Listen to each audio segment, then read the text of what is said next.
नमस्कार बच्चों, जो बच्चे क्लास 12th में आ गए हैं उनके लिए मैं लेके आया हूँ आज रस, जो कि प्रत्येक वर्ष बोर्ड परीक्षा में 2 नंबर का पूछा जाता है।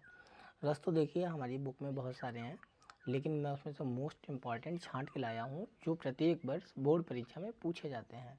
क्योंकि 2 नंबर के लिए बेटा 10 हम याद नहीं कर सकते हैं और इसलिए इम्पॉर्टेंट छांट लिया है। इसी में से आपको बोर्ड परीक्षा में मिल जाएगा।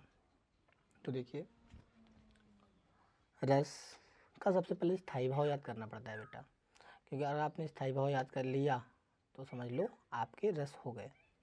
श्रृंगार रस का होता है स्थायी भाव रति, वीर रस का होता है उत्साह, करुण का शोक, हास्य का हास, शांत का निर्वेद। तो ये मोस्ट इम्पॉर्टेंट थिंग है कि सबसे पहले आप स्थायी भाव याद करेंगे। उससे परिभाषा का एक फॉर्मेट है बेटा, उस फॉर्मेट से सारी परिभाषाएं आपको याद हो जाएंगी। तो देखें आगे, सबसे पहला है श्रृंगार रस। तो श्रृंगार रस की जो परिभाषा जो होती है उसका स्थायी भाव बेटा यहाँ जोड़ देंगे रति। रति नामक स्थायी भाव जब विभाव, अनुभाव एवं संचारी भावों से संयोग करता है श्रृंगार रस कहलाता है। तो ये एक फॉर्मेट है, यहाँ से यहाँ तक खाली हमको यहाँ रति, यहाँ पर उत्साह, यहाँ पर शोक, हास, निर्वेद सब कुछ यहाँ चेंज करना होगा, परिभाषाएं अपने आप बनती जाएंगी। तो आगे देखें, श्रृंगार रस बेटा होता है 2 प्रकार का। कितने प्रकार का होता है? 2 प्रकार का। तो नंबर 1 होता है बेटा संयोग श्रृंगार। तो संयोग काल में नायक और नायिका की पारस्परिक रति को संयोग श्रृंगार कहा जाता है। इसमें संयोग का अर्थ है सुख की प्राप्ति करना।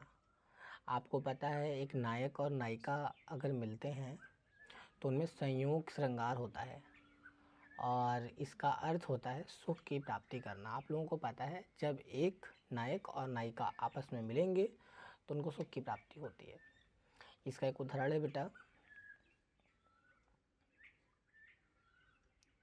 कहत नटत रीझत खीजत मिलत खिलत लजियात, भरे भवन में करत है नैननु ही सौ बात।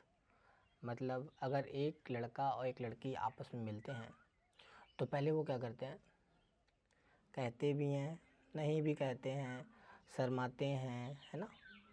तो इस बारे में ये एक उदाहरण आपको याद करना है। नैननु ही सौ बात मतलब नैनो से ही बातें हो जाती हैं, समझे बेटा।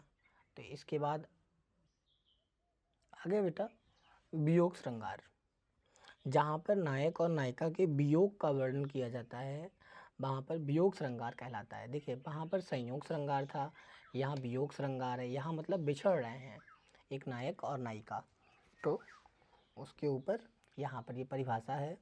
उदाहरण बेटा, मेरे तो गिरधर गोपाल दूसरो न कोई, जाके सिर मोर मुकुट मेरो पति सोई। ठीक है बेटा, ये श्री कृष्ण जी के बारे में बताया गया है। आगे देखिए, इसके बाद आएगा हमारा वीर रस।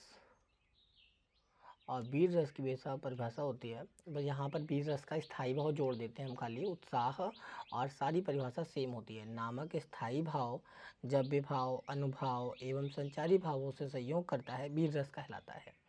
उदाहरण आपने पहले भी सुना होगा, बुंदेले हर बोलों के मुँह हमने सुनी कहानी थी, खूब लड़ी मर्दानी वही तो झांसी वाली रानी थी। अब आपको यहाँ पर उत्साह दिख रहा है बेटा, ठीक है, यहाँ पर वीरता दिख रही है, इसलिए वीर रस का उदाहरण है। आगे देखेंगे करुण रस। तो बेटा देखें करुण रस, करुण का स्थायी भाव बेटा शोक होता है और परिभाषा सेम होगी। नामक स्थायी भाव जब विभाव, अनुभाव एवं संचारी भावों से संयोग करता है करुण रस कहलाता है। करुण मतलब शोक, शोक आप लोग जानते हैं कि दुख जब हो तो उसे कहते हैं शोक। इसका उदाहरण है बेटा, हे खग मृग हे मधुकर श्रेणी, तुम देखी सीता मृग नैनी। अब यहाँ पर जब सीता जी को रावण ले गया था उस टाइम की ये बात है, वही उदाहरण है। उस समय दुख का मौसम था, मतलब शोक का मौसम था। तो अब यहाँ पर क्या है, इसको आपको लिखना है, याद करना है। अगला देखें, हास्य रस। तो बेटा हास्य रस में क्या होगा, इसका स्थायी भाव होता है हास, परिभाषा सेम होगी।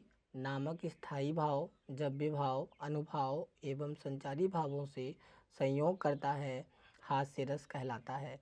इसका उदाहरण है बेटा, ऐसा उदाहरण जिसको पढ़ने पर हंसी आए उसी को हास्य रस कहते हैं, आप समझ लो। तो उदाहरण में क्या करेंगे, लिखेंगे शीश पर गंगा हंसे, भुजनी भुजंगा हंसे, हास ही को दंगा भयो, नंगा के विवाह में। आपको थोड़ी हंसी आई होगी, ठीक है।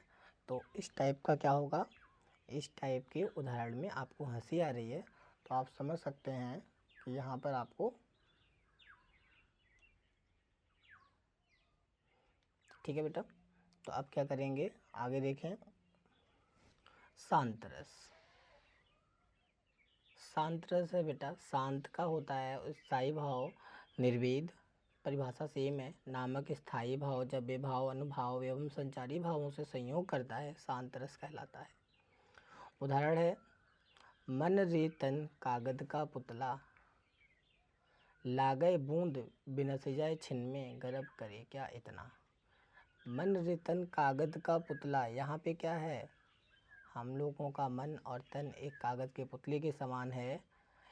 जैसे कि कागज़ पे एक बूंद पानी गिर जाए तो क्या गलने लगता है, इसीलिए यहाँ पे कहा गया है कि मन रे तन कागद का पुतला, लागय बूंद बिनस जाए छिन में, गर्व करे क्या इतना। इसलिए हम लोगों को अपने ऊपर गर्व नहीं करना चाहिए, शांत रहना चाहिए, है ना। ये हमको संदेश मिलता है इससे। तो आप ये 5 परिभाषाएं उदाहरण याद कर लें और आपके 2 नंबर बोर्ड परीक्षा में पक्के हो जाएंगे, इतना ही पढ़कर। Thank you so much.